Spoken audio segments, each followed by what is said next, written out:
Good afternoon. Thanks for being here today. Today I'm pleased to announce the arrests of 4 individuals who committed a series of armed robberies in April of 2024. Treshonda Benefield, Nathaniel Carter, Jakari Lewis, and Jakethian Daniel were arrested on May 1st, 2024 on multiple counts of armed robbery. Throughout the month of April, these criminals targeted dollar stores across Jacksonville. During each robbery, the suspects followed a very specific pattern. Clothed in hoodies, masked, and gloved, 2 or 3 of them would rush up on the dollar store employees outside the businesses as they exited just after closing time.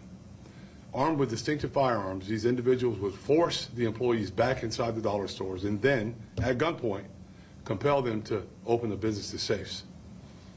These suspects would then steal the cash from the safes and run out of the dollar stores. And during each robbery, one suspect acted as a getaway driver, stationed outside the business in a white Dodge Charger. Once they stole the dollar store's cash, the suspects would flee in a white Charger. The video is going to play for you right now.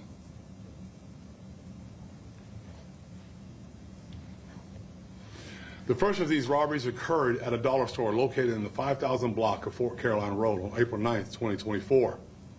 As you can see from this video footage, 2 suspects held an employee at gunpoint while forcing the business employer to open the safe, or employee to open the safe.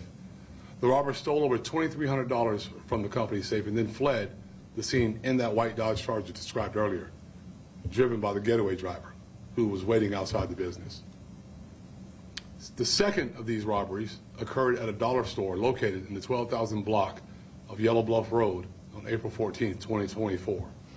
And as you can see from this video footage, 2 armed suspects forced business employees back into the dollar store immediately after closing time. Once inside the business, the suspects forced the employees to open the safe and stole over $2,800. Again, they fled the scene, driven by a getaway driver who had been stationed outside the business during the armed robbery in a white Dodge Charger. By the second dollar store armed robbery in April, JSO investigators established that there was a pattern forming involving these robbery suspects in dollar stores. In response, investigators contacted local dollar stores and told them to warn their employees of these events.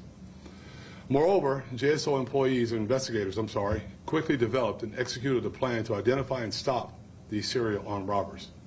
Using technology and great police work, detectives quickly identified the suspect vehicle and potential suspects. Unfortunately, before JSO detectives could apprehend them, these suspects committed another dollar store armed robbery at a business located in the 13,000 block of North Main Street on April 21st, 2024. As you can see in this video footage, 3 armed robbers forced dollar store employees back into the business after closing time. Following the same pattern, these violent criminals forced the business employees to open the company safe. Then they stole over $3,000 and fled the scene in the same white Dodge Charger driven by a getaway driver. On May 1st, 2024, these criminals once again committed their final armed robbery at a dollar store located in the 3800 block of North Main Street. Consistent with their established practice, 3 of these suspects forced an employee who was closing the store back into the business. And as you can see in this video footage, each robber was masked, covered in a hoodie, and armed with a firearm. Once inside the business, these individuals forced the employee to open the business safe and stole over $3,400. They fled the scene in a white Dodge Charger driven by the getaway driver. But this time they didn't get far. Quickly, and acting on active intelligence, JSO SWAT officers located and stopped the suspect vehicle. A SWAT team member deployed a distraction device. After the distraction device detonated, an officer fired a single round which struck the suspect vehicle. No one was hurt by that fired round. That single shot fired is currently under administrative review. All 4 suspects were arrested. Police seized 2 9mm handguns and 1 9mm AR-style pistol from the Charger. All 4 suspects now face serious criminal penalties due to their arrests on multiple counts of armed robbery, a first-degree felony. That ends that reign of terror. So at this time, I'll ask any questions. I'll answer any questions you all may have.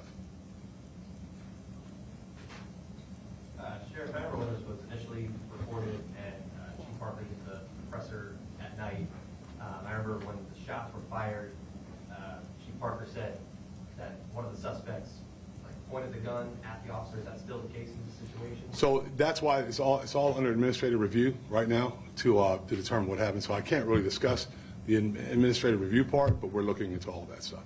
Were any employees or anyone else physically hurt? No one's physically hurt, but of course they're terrorized. Unfortunately for them, the suspects could have lost their lives, and it would have been right for the police officers to be able to use force in that case. But because of the location of the victims at the time, we had to wait until it was completed to make sure no innocent bystanders were harmed. Sheriff, what should employees do in this case if they're one of those police officers? Well, first of all, you want them to be paying attention to their surroundings, but it's not their fault, right? When they're approached by a bad guy, by criminals like this, comply. The best thing to do is comply. We don't want, it escalating to where they lose their life. There's no amount of property worth your life. So let's comply and allow us to do the work on the back end to catch the individuals that are responsible. Sheriff, can you talk a little bit about the technology that was used both in figuring out where they were and then finally apprehending them? Some things I like to keep close to the vest for us, so I'm going to keep that with us because I don't want people knowing, especially criminals in our community, knowing what we utilize to catch people. And that's all very important for our operation. Would like to answer, but I just really like to keep that close to the vest. What about the job that the JSO officers did? Can you talk to the job that they did? Sure. So you hear the narrative around the country oftentimes that police just want to kill people. That's not the case. They could have easily used deadly force, but they took those suspects into custody. They took them into custody safely. No one was injured, which is good because in a case like that, there is still a fleeing felony law, but it's just not what it used to be. Meaning, an armed robbery had taken place. They had done three others prior to that one, so it was safe to think or assume that they were going to commit another. But they did everything that they did to make sure that those people were captured, taken into custody safely. Now they have to face the justice system. I think it was a remarkable job by the men and women of the agency, and it's stuff that we do pretty often around here, if I may say so myself. Is this related to or considered gang activity? This right here, there's a group of people doing it. I wouldn't call them a gang because they hadn't been identified as a gang, but I guess you can call it group violence because we deal with a couple different things, right? Group violence and there's gang violence. This is a group of people that had done a total of 4 together, so we'll call it group violence. So they won't be doing that anymore, not in our city.